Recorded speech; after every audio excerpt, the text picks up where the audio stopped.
হচ্ছে যে ঈদের সময় বাড়ি আসলে যেরকম একটা অনুভূতি সেরকমই লাগছে, খুবই এক্সাইটেড। সত্যি কথা বলতে কালকে রাতে ঘুমাতে পারিনি আসলে এক্সাইটমেন্টের কারণে।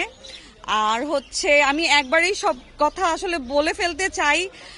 কালকে ভেবেছিলাম যে মানে হয় না কি কিছু কথা হয়তো আমি আমার যারা আমার শুভাকাঙ্ক্ষী তাদের জন্য বলবো।